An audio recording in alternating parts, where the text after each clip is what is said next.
Sophia, do you read Tengri News? Yes, of course. Сегодня я познакомилась с роботами в робопост-офисе. Они консультируют людей и могут работать с большим объемом информации, и это уже неплохо. Кто станет победителем чемпионата мира по футболу?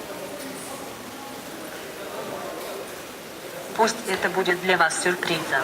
Не отказывайте себе в удовольствии испытывать разные эмоции. I'm happy. I'm sad. I'm scared. I'm angry. Just kidding.